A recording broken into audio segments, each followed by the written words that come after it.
ሰላም ቤተሰብ እንዴት ናችሁ? በ2018 ዓ.ም ኢንትራንስ ኤግዛም ለምትፈተኑ ተማሪዎች በጣም ወሳኝ ቪዲዮ ይሆናል ማለት ነው። ለምን ካላችሁ በዛሬ ቪዲዮአችን አንዳንድ መረጃዎች ከግንቦት 3 እስከ ግንቦት 15 ድረስ ፈተና የምትወስዱ ይሆናል ይላሉ። እነሱን የምናያቸው ይሆናል እና መቼ እንደምትወስዱም ያው እናስቀምጥላችኋለን ማለት ነው። ስለዚህ በጣም ብዙ ኢንፎርሜሽኖች እየተበታተኑ ይገኛሉ። ስለዚህ እነሱን ለማጣራት እንሞክራለን ማለት ነው። እና ቪዲዮ ላይክ፣ ቻናሉን ደግሞ ሰብስክራይብ ማድረጋችሁን እንዳትረሱ። ዳይሬክትሊ ወደ ጉዳያችን እንገባለን። በ2018 ዓ.ም የኢንትራንስ ኤግዛም የሚሰጠው ትምህርት ሚኒስቴሩ ባለፈው አንድ መግለጫ ከወጣ በኋላ ሞር እየተንዛባ ሄደ ማለት ነው። ለምን ተማሪዎቹ ከትምህርት አይቋረጡም በሚል አንዳንድ መግለጫ ወጥቶ ነበር። በተጨማሪ ደግሞ እሱ ለኤግዚት ኤግዛሞች ነው የወጡ። በዛም የተለያየ ሶሻል ሚዲያ ላይ አንዴ ግንቦት ይሆናል አንዴ ሰኔ ይሆናል ብሎ በጣም ብዙ ጊዜ እየተመላለሰ ይገኛል እና በጣም ብዙ ተማሪዎችን ኮንፊዝ እየሆኑ ነው ማለት ነው።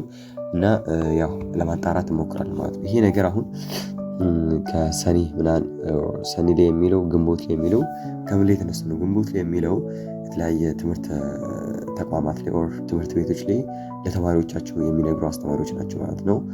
ተማሪዎቻቸውን ያው ከግንቦት 3 እስከ ግንቦት 15 ኦር ሳምቲንግ ግንቦት ውስጥ ትፈተናላችሁ እያሏቸው ተማሪዎችን እያዘጋጁ ነው። በተጨማሪ ደግሞ እዚሁ ዩኒቨርሲቲ አትሄዱም፣ እዚሁ ትምህርት ቤት ላይ ነው የምትፈተኑት እያሉም ነው።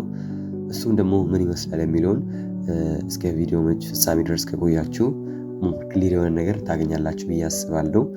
እና ግን አንድ ነገር ላሳውቃችሁ ፈልጋለሁ። በመሃል እንግሊሽ ላይ በጣም የተቸገራችሁ ተማሪዎች እንግሊሽ በጣም ተማሪዎቻችን እንደተቸገሩ እናያለን። ሞር ኮንተንት ክሬተሮችም የሉም። እኛ ግን ለእናንተ ስፔሻል በሆነ ኬዝ እንግሊሽን ለእናንተ ፉል የሚያዘጋጃችሁን ክላስ አዘጋጅተንላችሁ ማለት ነው። በጣም ትንሽዬ ክላስ ነች። በቃ አሪፍ ኢንትረስቲንግ የተለያየ ቲዩቶሪያሎች አሉ፣ የተለያየ ኤግዛሞች አሉ፣ በየሳምንቱ የምንሰጣቸው ኤግዛሞች አሉ። በተጨማሪ ደግሞ ያው ፓራግራፍ ናን እነዚህ ሪዲንግ ስፒኪንግ የምንላቸው ስፒኪንግ ሳይሆን ሪዲንግ፣ ራይቲንግ፣ ፐንክቹዌሽን እነዚህ የያዙ ሙሉ ነገራቶችን ለኢንትራንስ ብቁ የሚያደርጋችሁ ሙሉ ነገራቶችን ጨምረን እናስጠናችኋለን ማለት ነው። ስለዚህ እንግሊሽን ለይታችሁ ማጥናት ከፈለጋችሁ ዳይሬክትሊ በዚህ ስልክ ቁጥር ኮንታክት አድርጋችሁ ቦታችሁን ማስያዝ ትችላላችሁ ማለት ነው። ይሄ ሳምንት ብቻ ነው የቀረው። ስለዚህ በዚህ ሳምንት ያው ኢንፎርሜሽኑን ማግኘት ትችላላችሁ ማለት ነው። ዳይሬክትሊ ተቀላቅላችሁ እንግሊሽ ላይ ተጽዕኖ ማምጣት ትችላላችሁ። በጣም ኢንትረስቲንግ ክላስ ነው። ተማሪዎቻችን ራሱ እየተጠቀሙበት ያለ ነው። ክላሱ ኦልሬዲ መጀመሪያ ላይ ያለው ቅዳሜ ይጀምራል ማለት ነው። ዛሬ አርብ ነው። ስለዚህ እስከ ነገ ድረስ ለሚመጡ ተማሪዎች በጣም ትልቅ ዲስካውንት እናደርጋለን።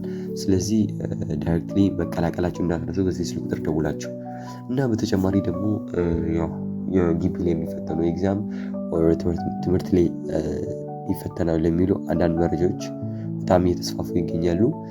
እሱም ከምን የተነሳ ነው? ዳይሬክተሮቹ የተለያየ ትምህርት ቤት ዳይሬክተሮቹ ከግንቦት 3 እስከ ግንቦት 15 ድረስ ትፈተናላችሁ እያሉ ተማሪዎቻቸውን እያሳውቁ ይገኛሉ ማለት ነው።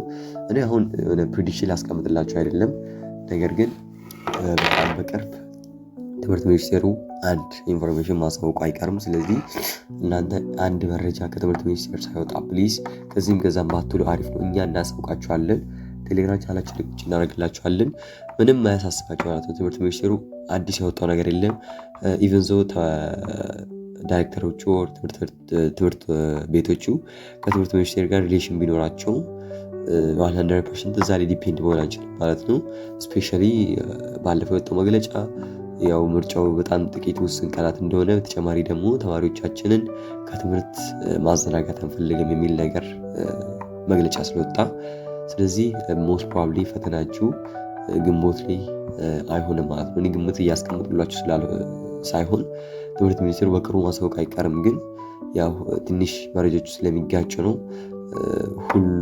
በተጨማሪ ደግሞ ያው በኮምፒውተር ምናምን እዛው ትምህርት ላይ የምትፈተኑት ነገር ትንሽ ከባድ ነው ማለት ነው። ሁሉም ቦታ አክሰስ አንድ ማግኘት አይቻልም። የተለያየ ያው ጥበቃ ይፈልጋል ማለት ነው። ኢንትራንስ ኤግዛም ዝም ብሎ ፈተና አይደለም። ስለዚህ ያው ይሄ አንዳንድ ዩኒቨርሲቲዎች ትምህርት ቤቶች ብቻ ነው የወጣው። ስለዚህ መረጃውን እንደዚህ መያዝ ይኖርባችሁ ማለት ነው።